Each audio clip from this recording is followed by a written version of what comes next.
El puente del Arroyo Verde, por Alberto Ariza, 22 de noviembre del 2025. A veces pienso que el puente cruje distinto cuando nadie lo mira. No sé si es imaginación mía o si todos los puentes viejos del mundo guardan su propio idioma, pero el de nuestro Arroyo Verde, tiene un modo particular de avisar lo que siente. Cruje para advertir, cruje para recordar, cruje para lamentarse. A veces hasta me atrevo a decir que cruje para saludar. Crecí oyéndolo todos los días. El sonido de sus tablas mojadas, la corriente golpeando las piedras de abajo, el olor a madera húmeda mezclado con tierra fresca. Ese puente siempre fue en mi cabeza, el centro exacto del pueblo, no la plaza o la iglesia, no el mercado. Era él, una línea de madera sobre un hilo de agua que nos decía quiénes éramos sin alzar la voz. Yo siempre he sido buena para escuchar cosas que no están hechas de palabras. Es un hábito que nace de no meterme en los asuntos ajenos y de no hablar más de lo necesario. Cuando uno pasa tantos años en silencio, termina afinando otro sentido, y por eso, quizá, soy la primera en darme cuenta cuando algo cambia, aunque las personas todavía no sepan ponerle nombre. Lo supe hace un mes, cuando algunas miradas comenzaron a habitar el puente. Los vecinos cruzaban sin detener el paso, sin la caricia distraída que antes le daban a la baranda, sin el suspiro que solían exhalar al llegar al final. Había un nerviosismo raro, flotando como cuando el cielo se pone amarillo antes de una lluvia fuerte. El rumor de la carretera llegó así, sin decir mucho, pero ensombreciendo todo. Decían que la nueva vía cortaría el trayecto al sur, que traería oportunidades que modernizarían la región. Palabras grandes, de esas que suelen usar los que no viven por aquí. Pero también decían que el puente estorbaba, que habría que reubicar gente, que las curvas del camino no lo permitían conservarlo. Todo dicho en susurros, en voz baja, como si nombrarlo lo pusiera en peligro. Mi hermano Mateo trabaja en la oficina municipal. Es que pensé que él sabría la verdad, pero cada vez que le mencionaba el asunto, él fruncía los labios. No sé, nada está definido. Lo decía sin verme, mirando siempre otra cosa, un papel, la taza de café, la orilla de la mesa. Yo lo conozco bien. Cuando evita los ojos, es porque tiene algo entre manos que no quiere soltar ni compartir. Aún así no lo presioné. Mateo nunca fue bueno para hablar de lo que siente, y yo nunca fui buena para obligarlo. En esos días, volví a pensar más de la cuenta en la infancia. Creo que es inevitable cuando el presente amenaza con quebrar lo que uno considera un hogar. La memoria se abre como un cajón viejo e insiste en sacar lo que todavía huele antes. Recordaba a Mateo y a Rafa, corriendo por el puente, pisando las tablas con un entusiasmo que parecía parte del paisaje. Ellos creían que el puente tenía niveles. La tabla que sonaba hueca era un enemigo al acecho. La silla era una trampa. La del centro, territorio neutral. Yo, que era más pequeña, lo seguía callada, fingiendo que ellos no me veían. Aunque claro que me veían, solo que nunca me dijeron nada. Era parte del acuerdo silencioso de nuestra niñez. Yo no hablaba, ellos no me echaban. Pero aunque extraño esos días, nunca pensé que me tocaría ver a aquellos niños convertirse en hombres, que debían de decidir el destino del puente, cada uno desde una orilla distinta. La primera reunión pública sobre el proyecto se hizo en la sala comunal. Fui porque, como trabajaba en la biblioteca, teníamos la obligación de asistir para informarnos. En realidad, fui porque quería saber qué estaba pasando con Mateo. Me senté atrás, siempre atrás. Es mi lugar natural. La sala estaba llena de gente inquieta, campesinos, comerciantes, amas de casa, estudiantes. El aire olía a sudor, polvo y ansiedad. Las sillas de plástico rechinaban cada vez que alguien se acomodaba, como si también ellas protestaran. Mateo estaba en la mesa principal, junto al ingeniero Ortega y unos cuantos funcionarios más que yo no conocía. Revisaba papeles sin mirar a nadie, como si concentrarse en números lo protegiera del ruido del pueblo. Cuando comenzó a hablar, su voz salió neutra, técnica, casi fría. Explicaba trazos, cálculos, impactos, un vocabulario lleno de términos que la mayoría escuchaba por primera vez.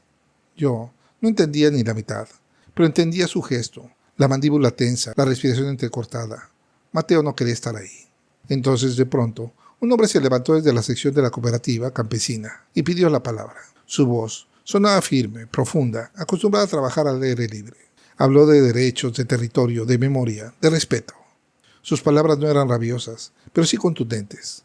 Todos escucharon, yo también. Había algo en su postura, en la forma en que sostenía los brazos, en la media sonrisa ladeada que se escurría cuando alguien del gobierno decía algo torpe. Algo me resultaba familiar.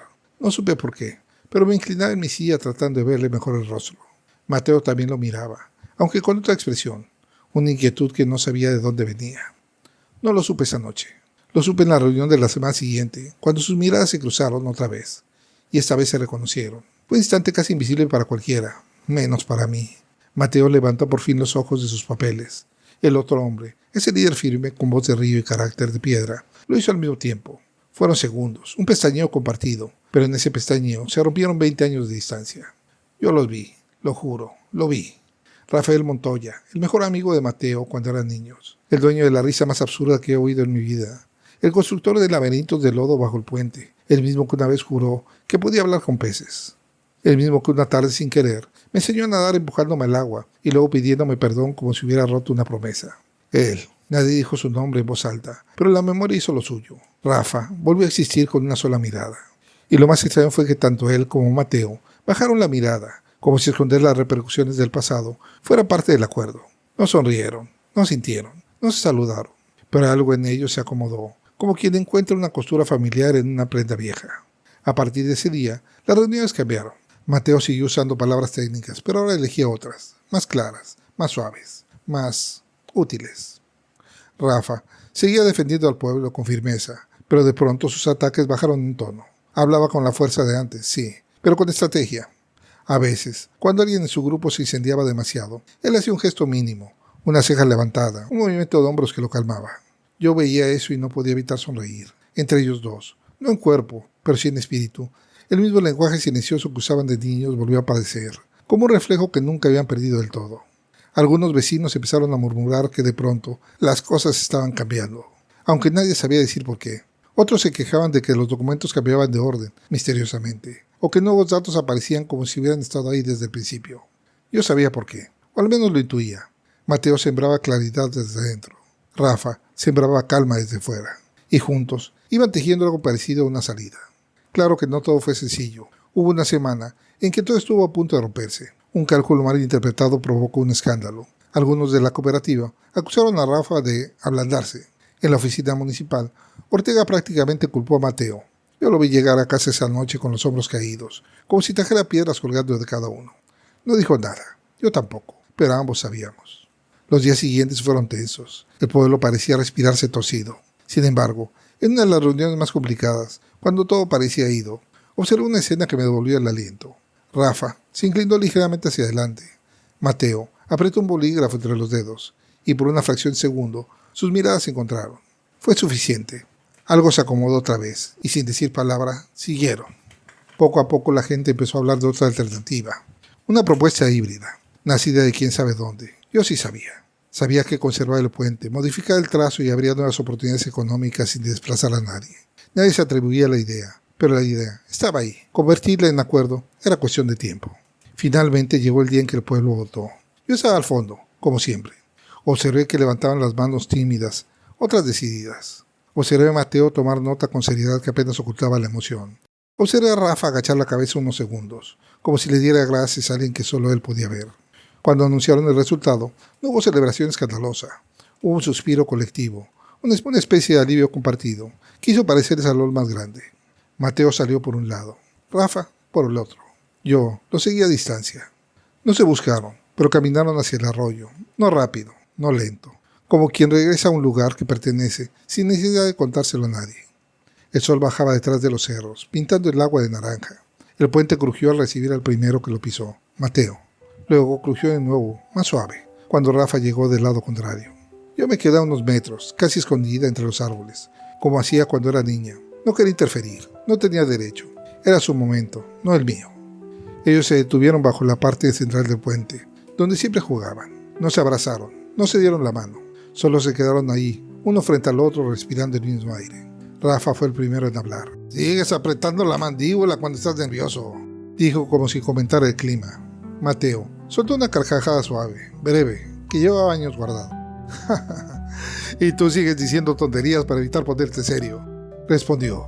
Rafa sonrió con la misma media sonrisa de niño. «¿Funcionó, no?» Mateo asintió. «Funcionó». No necesitaban decir más. Todo estaba dicho desde hacía semanas. Yo observé cómo se quedaron ahí un rato, sin prisa, viendo correr el agua debajo de ellos como si fuera una vieja amiga. Y en el crujido del puente, ese crujido viejo, íntimo, que yo conozco mejor que mi propio reflejo, sentí algo parecido a una bendición. El puente no se iba a caer, el pueblo tampoco. Y ellos habían vuelto a encontrarse sin buscarse. Cuando se alejaron del río cada uno por su lado, supe que no había necesidad de palabras grandes.